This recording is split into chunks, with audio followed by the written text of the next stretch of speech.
الحمد لله نحمده ونستعينه ونستغفره ونؤمن به ونتوكل عليه ونعوذ بالله من شرور أنفسنا ومن سيئات أعمالنا من يهده الله فلا مضل له ومن يضلل فلا هادي له وأشهد أن لا إله إلا الله وحده لا شريك له وأشهد أن سيدنا وسندنا ونبينا وحبيبنا ومولانا محمدا عبده ورسوله صلى الله تعالى عليه وعلى آله وأصحابه وبارك وسلم تسليما كثيرا. أما بعد، فأعوذ بالله من الشيطان الرجيم. بسم الله الرحمن الرحيم. وما أصابكم من مصيبة فبما كسبت أيديكم ويعفو عن كثير. آمنت بالله صدق الله مولانا العظيم وصدق رسوله النبي الكريم ونحن على ذلك من الشاهدين والشاكرين والحمد للہ رب العالمین. بزرگان محترم اور برادران عزیز، السلام علیکم ورحمۃ اللہ تعالی وبرکاتہ.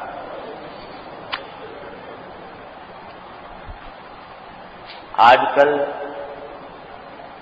ساری دنیا میں ایک وبا کا بڑا چرچا ہے. کورونا وائرس دنیا کے بہت سے ملکوں میں پھیلا ہوا ہے اور اس کے لیے مختلف ملکوں میں مختلف احتیاطی تدبیریں اختیار کی جا رہی ہیں. اس سلسلے میں کچھ گزارشات آپ حضرات کی خدمت میں عرض کرتے ہیں. پہلی بات تو یہ ہے کہ یہ اس قسم کے امراض، یہ وبائیں جو دنیا میں آتی ہیں وہ بلا وجہ نہیں آتی.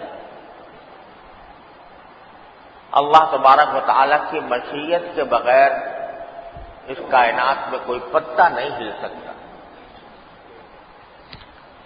لہذا ان وباؤں کا آنا بھی اللہ تبارک و تعالی کی مشیت کا حصہ ہے اور اس کی حکمت کا تقاضا ہے. بہت سی اس میں مصلحتیں ہوتی ہیں جن میں سے بہت سیوں کو ہم جانتے بھی نہیں، سمجھ بھی نہیں سکتے. لیکن ایک چیز ایسی ہے جو قرآن کریم نے بیان فرمائی ہے. وہی آیت جو میں نے ابھی آپ کے سامنے پڑھی، اس میں باری تعالیٰ فرماتے ہیں وَمَا أَصَابَكُم مِّن مُّصِيبَةٍ فَبِمَا كَسَبَتْ أَيْدِيكُمْ. تم پر جو کچھ مصیبتیں بھی آتی ہیں وہ سب تمہارے اپنے اعمال کے نتیجے میں آتی ہیں. وَيَعْفُو عَن كَثِيرٍ. اور بہت سی تمہارے اعمال کو تو باری تعالیٰ معافی کر دیتے ہیں، ان سے درگزر کرتے ہیں. اور ایک آیت کریمہ میں باری تعالیٰ نے ارشاد فرمایا کہ اگر اللہ تبارک و تعالیٰ انسان کے تمام گناہوں اور تمام خطاؤں کے اوپر گرفت کرنے لگتا تو زمین کے اوپر کوئی جانور چرنے والا باقی نہ رہتا، کوئی انسان بھی باقی نہ رہتا. اگر ہماری ساری خطاؤں پر اگر پکڑ کرنے لگتے الیاذ باللہ تو دنیا میں کوئی انسان باقی نہ رہتا. لیکن اسی آیت میں فرمایا کہ وَيَعْفُو عَن كَثِيرٍ. تمہارے بہت سے گناہوں کو تو اللہ درگزر ہی کرتا رہتا ہے کہ چلو جانے دو. لیکن کبھی کبھی پکڑ بھی کر لیتا ہے۔ تو یہ وبائیں جو ہیں یہ بھی اس مصیبت میں داخل ہیں جس کا ذکر قرآن کریم نے فرمایا وما اصابکم من مصیبت فبما کسبت ایدیکم، جو مصیبت بھی تم کو پہنچتی ہے وہ تمہارے اعمال کے نتیجے میں پہنچتی ہے۔ جب یہ بات ہے تو پھر بندے کا کام کیا ہے؟ جب اس کو کوئی مصیبت پیش آئے تو سب سے پہلے تو اس کو اللہ جل جلالہ کی طرف متوجہ ہونا چاہیے، استغفار کرنا چاہیے، اپنے گناہوں سے توبہ مانگنی چاہیے، اللہ تعالیٰ ہی سے رجوع کرنا چاہیے کہ یا اللہ جو کچھ مصیبت آئی ہے وہ ہمارے اپنے اعمال کے نتیجے میں ہے، لہذا یا اللہ ہمیں معاف فرما دیجئے اور اس تکلیف کو یا اس مصیبت کو ہم سے دور فرما دیجئے۔ پہلا کام تو سب سے پہلے یہ ہے مصیبت، کسی مصیبت میں وبا بھی ایک مصیبت ہے، تو اس وبا کے اندر بھی پہلا کام جو ہر مسلمان کو کرنا چاہیے اور کرتے رہنا چاہیے وہ ہے استغفر اللہ ربی من کل ذنب واتوب الیہ۔ اے اللہ میں جو کچھ گناہ مجھ سے سرزد ہوئے ہیں، اے اللہ میں ان سے آپ کی بارگاہ میں معافی مانگتا ہوں، اور یہ دعا بھی کرتے ہیں اللہم ارفع عنا البلاء والوباء، اے اللہ ہم سے اس مصیبت کو بھی دور کر دیجئے اور اس وبا کو بھی دور کر دیجئے۔ اللہم ارفع عنا البلاء والوباء چھوٹا سا جملہ ہے، اور لا الہ الا انت سبحانک انی کنت من الظالمین، اس کی کثرت ہونی چاہیے۔ چلتے پھرتے اٹھتے بیٹھتے اللہ تبارک و تعالیٰ کی بارگاہ میں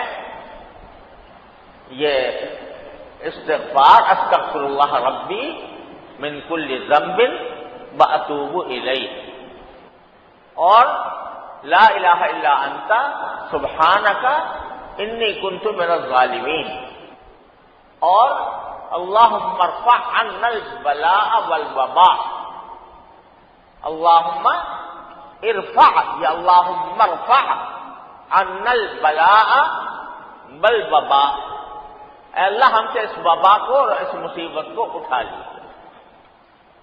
پہلا کام ایسی صورت میں یہ ہے کہ اللہ جل جلالہ کی طرف بندہ متوجہ ہو، اس کی طرف رجوع کرے، توبہ سے، استغفار سے، دعاؤں سے۔ دوسری بات یہ ہے کہ وبا کے موقع پر جو مختلف احتیاطی تدبیریں اختیار کی جاتی ہیں یا آج کل جن کا مشورہ دیا جا رہا ہے، بعض لوگ ان کو توکل کے خلاف سمجھتے ہیں کہ بھئی اللہ پر بھروسہ رکھنا چاہیے، یہ سب تدبیریں کرنے کی کوئی ضرورت نہیں۔ یہ بالکل غلط بات ہے۔ توکل کا یہ مطلب کہ آدمی تدبیر اختیار نہ کرے، اسباب اختیار نہ کرے، یہ توکل کا مفہوم نہیں۔ رسول کریم سرور دو عالم صلی اللہ علیہ وسلم نے ہمیں یہ سکھایا کہ جو بھی تدبیر ہو اس کو اختیار کرنا چاہیے، اس کی ترغیب دی گئی ہے۔ صرف اتنی بات نہیں کہ جائز ہے، بلکہ ترغیب دی گئی ہے کہ احتیاطی تدبیر اختیار کرو، اس کے بعد اللہ پر بھروسہ رکھو کہ پھر اللہ کا جو فیصلہ ہوگا میں اس پر راضی ہوں۔ یہ ہے توکل۔ یہ نہیں کہ تدبیروں کو چھوڑ دو، ہاتھ پر ہاتھ دھر کے بیٹھ جاؤ اور کہو کہ اللہ پر بھروسہ ہے، توکل ہے۔ یہ خیال بالکل غلط ہے۔ جو لوگ بھی ایسی بات کہتے ہیں وہ جاہلانہ بات ہے۔ حقیقت یہ ہے کہ اسلام نے اور خود نبی کریم صلی اللہ علیہ وسلم نے احتیاطی تدبیروں کی ترغیب دی اور پھر فرمایا کہ اس کے بعد توکل کرو۔ ایک صحابی تھے رضی اللہ تعالی عنہ، انہوں نے رسول کریم صلی اللہ علیہ وسلم سے پوچھا کہ یا رسول اللہ، میں بعض اوقات میں اپنی اونٹنی کے ساتھ جا رہا ہوتا ہوں اور وہ اونٹنی کو کہیں کسی وقت اترتا ہوں، جیسے نماز کے لیے رک گیا، تو آیا اس اونٹنی کو باندھوں اور یا نہ باندھوں، باندھے بغیر نماز میں شامل ہو گیا، اللہ پر بھروسہ کروں کہ اونٹنی ساتھ رہے گی یا نہیں رہے گی، بھاگ جائے گی، کیا کچھ ہوگا، اللہ پر بھروسہ کر کے میں نماز میں شریک ہو جاؤں یا اپنے کوئی کام کر لوں بغیر باندھے۔ تو کیا میں باندھوں یا توکل کروں، یہ پوچھا، کیا میں اونٹنی کو باندھوں یا توکل کروں؟ تو رسول کریم صلی اللہ علیہ وسلم نے آیا باندھو اور توکل کرو۔ باندھو یعنی اپنی طرف سے تدبیر اختیار کر لو کہ اس اونٹنی کو باندھ دو، پھر توکل کرو۔ کیا مانا؟ اپنا میں نے کام تو کر لیا کہ میرے ذمہ یہ تھا کہ میں تدبیر اختیار کرتا اور اونٹنی کو باندھ دیتا، وہ میں نے اختیار کر لیا۔ اب خامخواہ وسوسے لانا کہ کہیں وہ رسی تو آ کے بھاگ نہ جائے یا وہ کھل نہ جائے، اس معاملات میں اللہ پر بھروسہ کرو کہ اب میں نے جو کرنا تھا وہ کر لیا، اب جو انجام ہوگا وہ اللہ تعالیٰ کے حوالے ہے اور وہی فیصلہ صحیح کرے گا، جو اس کی مشیت ہوگی اس کے مطابق میں راضی ہوں۔ یہ مشہور جملہ ہے رسول کریم سے، اعقلھا وتوکل، کہ اونٹنی کو باندھو اور پھر توکل کرو۔ سارے احکام میں رسول کریم صلی اللہ علیہ وسلم نے اس بات کو مد نظر رکھا ہے۔ وبا کے معاملے میں بھی طاعون، پہلے زمانے میں طاعون کی وبا پھیلتی تھی والعیاذ باللہ، اس میں بیک وقت بستیاں کی بستیاں اجڑ جاتی تھیں۔ اردن کے قریب ایک شہر ہے امواس، اس کا نام ہے۔ حضرت فاروق اعظم رضی اللہ تعالیٰ عنہ کے زمانے میں وہاں طاعون پھیلا اور وہاں سے امواس سے نکل کر پورے شام کو گھیر لیا۔ آج تو شام صرف سوریا کو کہا جاتا ہے، اس زمانے میں شام میں اردن بھی داخل تھا، لبنان بھی داخل تھا، فلسطین بھی داخل تھا، سوریا بھی داخل تھا، یہ پورا علاقہ شام کا علاقہ، سارا شام کا علاقہ وہ طاعون کی لپیٹ میں آ گیا۔ اب بھی اگر کوئی اردن جائے تو حضرت ابو عبیدہ بن جراح رضی اللہ تعالیٰ عنہ کا مزار ہے، اس کے برابر میں بڑا قبرستان ہے، اس میں سینکڑوں صحابہ کرام اس طاعون کے اندر ان کی وفات ہوئی ہے۔ خود ابو عبیدہ بن جراح رضی اللہ عنہ کی وفات بھی اسی میں ہوئی، حضرت معاذ بن جبل اسی میں ان کا انتقال ہوا، حضرت زرار بن ازور رضی اللہ عنہ کا انتقال بھی اسی میں ہوا۔ طاعون پھیل گیا۔ اللہ تعالیٰ کا کرنا ایسا ہوا کہ طاعون پھیلنے سے پہلے حضرت فاروق اعظم رضی اللہ تعالیٰ عنہ شام کے دورے پر جا رہے تھے، روانہ ہو گئے تھے مدینہ منورہ سے۔ ابھی آدھا سفر طے ہوا تھا، آدھا باقی تھا، تو وہاں آپ کو یہ اطلاع ملی کہ شام میں تو طاعون پھیلا ہوا ہے۔ اب اس طاعون کے اندر ہمیں جانا چاہیے، حضرت عمر کو اپنا سفر جاری رکھنا چاہیے۔ بیت المقدس جا رہے تھے، ایک بڑے اہم کام کے ذریعے لیے تشریف لے جا رہے تھے، تو وہاں اب اچانک اطلاع ملی کہ وہاں طاعون پھیلا ہوا ہے۔ تو سوال پیدا ہوا کہ حضرت فاروق اعظم آگے جائیں یا واپس لوٹ جائیں؟ تو صحابہ کرام کے درمیان اس معاملے میں مشورہ ہوا اور اس میں رائے کا اختلاف ہو گیا۔ بعض حضرات کہتے تھے بھائی حضرت فاروق اعظم ایک دینی کام کے لیے نکلے ہوئے ہیں، ایک دینی فریضہ ہے جس کو ادا کرنے کے لیے جا رہے ہیں، تو اس واسطے اس کو محض اس وجہ سے نہیں روکنا چاہیے کہ وہاں طاعون پھیلا ہوا ہے۔ طاعون سے کوئی مرتا ہے نہیں مرتا یہ تو اللہ کا فیصلہ ہے، لہذا ہمیں توکل کر کے جانا چاہیے شام۔ دوسرے صحابہ کرام یہ کہہ رہے تھے کہ بھائی رسول کریم صلی اللہ علیہ وسلم نے تدبیریں اختیار کرنے کا حکم دیا ہے. امیر المومنین ہیں، ان کی بنیاد پر ساری اسلامی دنیا چل رہی ہے. اگر خدا نہ خواستہ انہیں کچھ ہو گیا شام کے اندر جا کر تو ہمارا تو بڑا نقصان ہو جائے گا. لہذا ہمیں حضرت امیر المومنین کو روکنا چاہیے کہ واپس جائیں. حضرت فاروق اعظم بھی تردد میں آ گئے. صحابہ کرام کی دو رائے ہو رہی تھی. تو اب ہر چیز میں حضرات صحابہ کرام کو یہ فکر ہوتی تھی کہ اس معاملے میں رسول کریم صلی اللہ علیہ وسلم کی ہدایت کیا ہے. تو جس مجلس میں یہ مشورہ ہو رہا تھا اس میں حضرت عبد الرحمن ابن عوف رضی اللہ تعالیٰ عنہ جو عشر مبشرہ میں سے ہیں وہ موجود نہیں تھے. تھوڑی دیر کے بعد وہ آ گئے. تو حضرت فاروق اعظم نے ان سے پوچھا کہ بھائی یہ مشورہ ہو رہا ہے کہ آگے جائیں کہ نہ جائیں اور ہمیں آگے جانا چاہیے یا نہیں جانا چاہیے. اس بارے میں کچھ رسول کریم صلی اللہ علیہ وسلم کا کوئی ہدایت آپ کے علم میں ہے کہ حضور نے کچھ بات فرمائی ہو ایسا وقت؟ عبد الرحمن بن عوف نے فرمایا ہاں مجھے یاد ہے. مجھے یاد ہے کہ رسول کریم صلی اللہ علیہ وسلم نے یہ ارشاد فرمایا تھا کہ جس علاقے میں طاعون پھیلا ہوا ہو، جو لوگ وہاں اس شہر میں ہیں جہاں اس جگہ پر ہیں جہاں پر کہ طاعون پھیلا ہوا ہے، وہ وہاں سے باہر نہ نکلیں، اور جو لوگ باہر ہیں وہ طاعون کے علاقے میں اندر نہ جائیں. یہ میں نے خود سنا ہے رسول کریم صلی اللہ علیہ وسلم. حضرت فاروق اعظم نے کہا بس فیصلہ ہو گیا. ہم ابھی شام میں داخل نہیں ہوئے، باہر ہیں. تو رسول کریم صلی اللہ علیہ وسلم نے یہ فرمایا تھا، حضرت الرحمن بن عوف روایت کر رہے ہیں، یہ فرمایا تھا کہ اگر باہر ہو تو اندر نہ جاؤ، اندر ہو تو باہر نہ آؤ. لہذا اب ہم واپس جائیں گے، ہم شام نہیں جائیں گے، واپس جائیں گے. حضرت ابو عبیدہ بن جراح رضی اللہ تعالیٰ عنہ جو شام کے گورنر تھے، وہ حضرت عمر کے استقبال کے لیے آئے ہوئے تھے.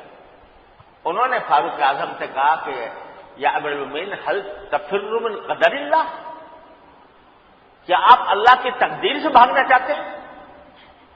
اللہ تعالیٰ کی اگر تقدیر یہ ہے کہ آپ وہاں جا کر طاعون میں مبتلا ہوں تو اس پر راضی ہونا چاہیے. بھاگتے کیوں ہیں اللہ کی تقدیر سے؟ کہ کیا خوبصورت جواب دیا فاروق اعظم رضی اللہ عنہ نے کہ ہاں ہم اللہ کی تقدیر سے اللہ کی تقدیر ہی کی طرف بھاگنا چاہتے ہیں. یعنی وہ اللہ کی تقدیر ہے تو ہمارا واپس جانا بھی اللہ کی تقدیر ہے، تو ہم واپس جائیں گے. چنانچہ فاروق اعظم واپس تشریف لیں گے. اب آپ اندازہ کیجئے کہ کتنا حکم رسول کریم صلی اللہ علیہ وسلم کا یہ کوئی معمولی حکم نہیں ہے. تدبیر کی یہ جتنی بھی وباؤں کی تدبیریں ہوتی ہیں ان میں سب سے اہم تدبیر یہ ہے کہ جو طاعون میں مبتلا ہے وہ باہر نہ نکلے، جو باہر ہے وہ اندر نہ جائے. یہ رسول کریم صلی اللہ علیہ وسلم کی تعلیم ہے.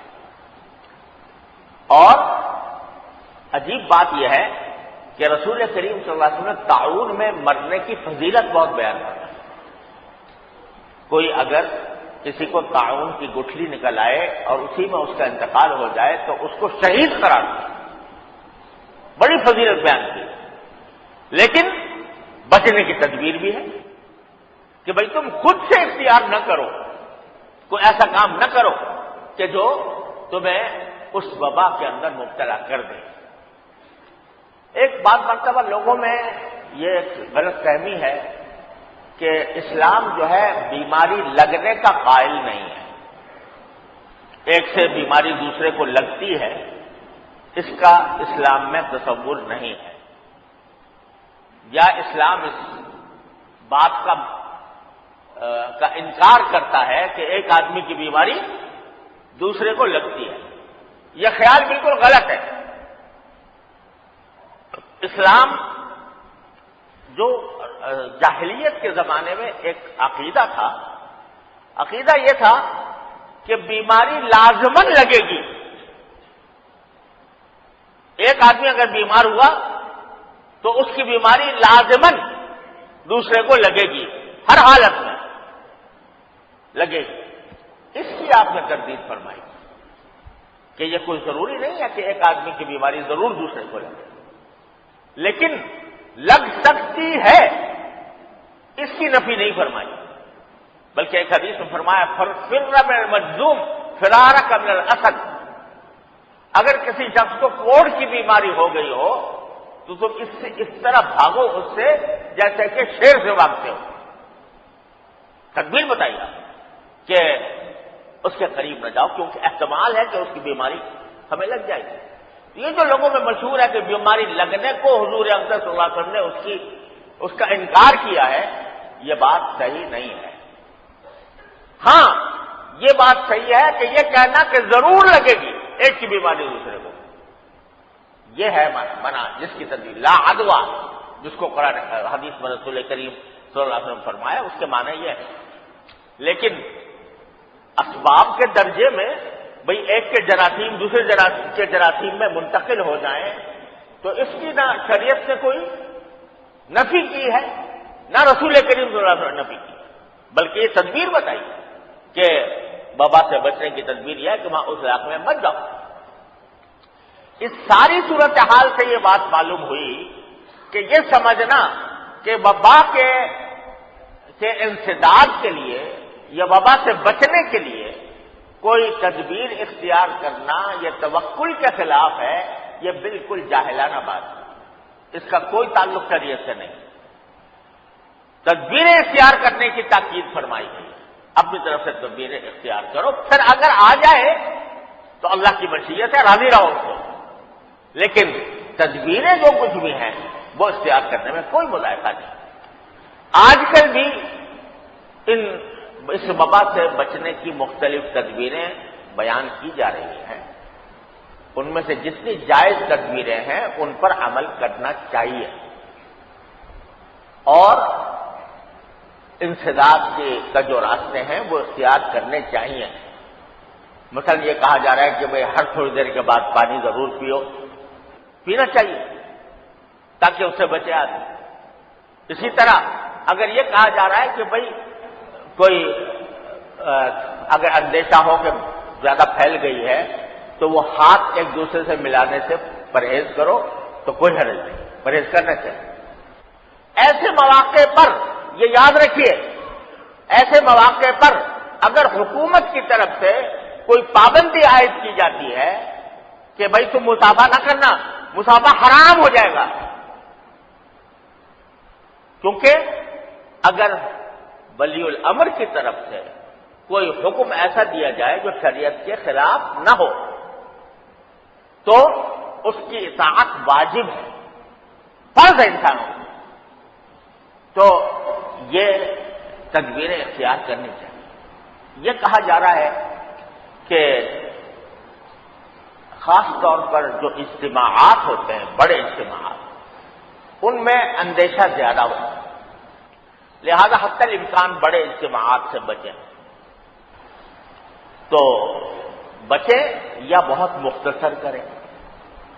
اب کچھ اجتماعات تو ایسے ہیں جن کی کوئی ضرورت ہی نہیں ہے، شرعاً کوئی ضرورت ہی نہیں، شادی بیاہ کے اجتماعات ہیں اور اس قسم کے ہیں، تو اب جب کہ یہ وبا پھیل رہی ہے اور سنا ہے کہ یہ بہت تیزی سے پھیلتی ہے، تیزی سے، ابھی اگرچہ چند کیس سامنے آئے ہیں لیکن بہت تیزی سے پھیل رہی ہے، کسی ملک میں ایک دم سے 1-2 سے لے کر ہزاروں تک نوبت پہنچ جاتی ہے، تو جن اجتماعات کی ضرورت نہیں ہے، کوئی خاص شرعی ضرورت نہیں ہے، ان سے پرہیز کیا جائے۔ شادی بیاہ اگر ہے بھی تو شادی بیاہ جو ہے شریعت سے تو ویسے ہی سادگی کے ساتھ شادی کرنے کا، بیاہ کرنے کا حکم دیا ہے، کیا ضروری ہے کہ لمبی چوڑی دعوتیں کی جائیں، لمبی چوڑی اجتماعات کیے جائیں، اس سے پرہیز کریں۔ اگر فرض کرو حکومت کی طرف سے یہ اعلان آ جاتا ہے کہ بھئی شادی بیاہ کے اجتماعات پر پابندی ہے، تو یہ پابندی کے اوپر عمل کرنا شرعاً بھی واجب ہو جائے گا اگر ایسا حکم آتا ہے۔ اسی طرح البتہ بعض لوگ اس میں بہت افراط تک پہنچ گئے ہیں کہ بعض ملکوں کے اندر جمعہ کی نماز کے اوپر بھی پابندی لگ گئی، کہتے ہیں جمعہ کا فریضہ ثابت ہو گیا۔ یہ بات تو صحیح نہیں ہے، جمعہ ایک فریضہ ہے، اور جمعہ جو ہے وہ بھی ایک وبا کو دور کرنے کا ذریعہ ہے۔ جب آپ جمعہ میں آئیں گے اور نماز پڑھیں گے، اللہ تعالی سے دعا کریں گے، تو یہ بھی ایک تدبیر ہے اس کو دور کرنے کی، لیکن جتنا ضروری ہے اتنا ہی رکھیں۔ زیادہ لمبا کرنے سے اگر منع کیا جائے تو اس کی بھی پابندی کرنی چاہیے۔ مثلا یہ کہ کوئی ضروری نہیں ہے کہ جہاں جمعہ پڑھا ہے سنتیں بھی وہیں پڑھی جائیں،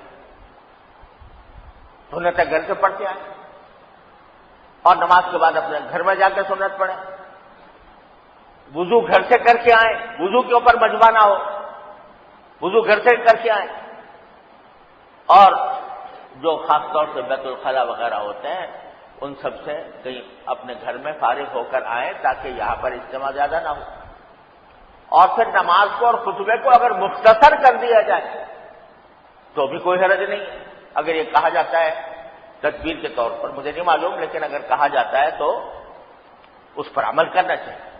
اگر یہ کہا جائے کہ نماز جمعہ سے پہلے جیسے میں آج تقریر کر رہا ہوں اس کے اوپر پابندی لگا دی جاتی ہے کہ بھئی ایسی تقریریں نہ کرو، تو نہیں کرنی چاہیے، کیونکہ وہ حاکم کا ایک ایسا حکم ہے جو مصلحت پر مبنی ہے۔ لیکن جمعہ کو کوئی پابندی لگائے کہ جمعہ ہی نہ پڑھو، بعض ملکوں سے مجھے پتہ چلا ہے، خود اسلامی ملکوں سے، کہ وہاں پر جمعہ یہ فتویٰ دے دیا گیا ہے کہ جمعہ کی فرضیت ہی ساقط ہو گئی، جمعہ پڑھنے کی ضرورت نہیں، گھر میں جا کے ظہر کی نماز پڑھو۔ یہ بات میرے صحیح نہیں ہے، جمعہ ہونا چاہیے، لیکن اس کے اندر جتنی احتیاطی تدبیریں ہو سکتی ہیں وہ اختیار کریں۔ حرم نبوی میں نمازیں اس طرح ہو رہی ہے کہ اس میں عین نماز کے وقت میں لوگ جمع ہوتے ہیں اور دو صفوں کا فاصلہ بیچ میں رکھتے ہیں، ایک صف اور دوسرے صف کے درمیان ایک فاصلہ ہوتا ہے۔ یہ انہوں نے پابندی لگائی ہے، اس پابندی کو اختیار کرنا ضروری ہے، کرنا چاہیے۔ تو جتنی جائز تدبیریں اس وبا سے بچنے کے لیے حکومت کی طرف سے عائد کی جاتی ہے ان کی پابندی شرعاً بھی ضروری ہے۔ بعض لوگ سمجھتے ہیں کہ حکومت کا حکم ہے، ارے بھائی حکومت کا حکم اگر تمہاری مصلحت کے تحت آ رہا ہے شرعاً اس کا حکم کا ماننا واجب ہے، سمع و طاعت اسی کا نام ہے۔ کوئی غلط کام پر آپ کو آمادہ کرے اس کی پابندی ضروری نہیں، لا طاعت لمخلوق فی معصیۃ الخالق، لیکن کوئی جائز کام کے لیے، مناسب کام کے لیے، مصلحت کے مطابق کوئی پابندی عائد کی جاتی ہے اور اس میں شریعت کے کسی حکم سے تصادم نہیں ہوتا تو کوئی حرج نہیں، اس کی پابندی کرنی چاہیے۔ اور اگر فرض کرو یہ پابندی لگا دیں کہ بھائی مسافہ نہ کیا کرو ایک دوسرے سے، تو سبحان اللہ میں تو بڑا خوش ہوں گا کہ بھائی مسافہ کو روک دیا، ورنہ یہ ہمارے قوم نے مسافے کو فرض سمجھ لیا ہے، ایسا فرض سمجھ لیا ہے کہ اس کی وجہ سے ایک دوسرے کو دھکا بھی ماریں گے، ایک دوسرے کے اوپر چڑھیں گے بھی، اور کسی کو تکلیف پہنچے یا پہنچے مسافہ ضروری ہے۔ یہ تو بڑی یعنی یہ تو بدعت ہو جاتا ہے، اس طرح کا مسافہ جو ہے بدعت ہے جو ہمارے قوم میں پھیل گیا۔ تو اگر خدا کرے حکومت والے یہ پابندی لگا دیں سب کے اوپر کہ بھائی مسافہ کرنا ناجائز ہے، سبحان اللہ، میں تو بہت ہی خوش ہو جاؤں گا، ورنہ اس مسافے نے جو ہے ایک تباہی مچائی ہوئی ہے۔ میں ایک جلسے میں تھا، ایک بیان تھا ایک جگہ، وہاں مسجد تھی، تو مسجد کے باہر بھی بہت مجمع تھا، اور مسجد کے بعد بیان کے بعد مصافحہ کرنا تو فرض عین ہے لوگوں کے ذمہ۔ تو وہاں جو سامنے جو لوگ اندر تھے وہ تو ایک دوسرے پر دوڑ پڑ کے میرا بھولیا بگاڑ کے وہ کسی نہ کسی طرح مصافحہ کر ہی رہے تھے، لیکن جو باہر کے لوگ تھے وہ ان کے لیے اندر آنا مشکل ہو رہا تھا، تو جو مسجد کی کھڑکی ہے اس کو توڑ کر اندر داخل ہوئے اور کھڑکی توڑ کر دوسرے آگوں کو پھلانگ کر اس کو ایک دوسرے کو تکلیف پہنچا کے کسی نہ کسی طرح مسافر کی سعادت انہوں نے حاصل کی. الیاذ باللہ یہ گناہ کبیرہ ہے. لہذا اگر خدا کرے پابندی عائد کر دے، مجھے نہیں معلوم کی ہے کہ نہیں ہے، لیکن اگر کر دے تو بہت اچھی بات ہے. اللہ تعالیٰ بہت ساری بدعتوں سے نجات عطا فرما دیں گے. بہرحال یہ تدبیریں ہیں، اور اس کے ساتھ ساتھ بھائی اصل چیز اللہ تبارک و تعالیٰ کی طرف رجوع، استغفار، توبہ، دعا، اللہ کا ذکر. انشاءاللہ اس پر عمل کریں گے. وبائیں آتی ہیں چلی جاتی ہیں، آتی جاتی ہیں. یہ بات بھی میں کروں کہ جو خوف و ہراس پھیلانا، سراسیمگی پھیلانا، یہ بھی کوئی اچھی بات نہیں، بری بات نہیں. اطمینان سے رہو، تدبیریں جتنی اختیار کر سکتے ہو کر لو، اللہ کے حوالے کرو. اللہ تبارک و تعالی ہم سب کو اس پر عمل کی توفیق عطا فرمائے. وآخر دعوانا الحمدللہ.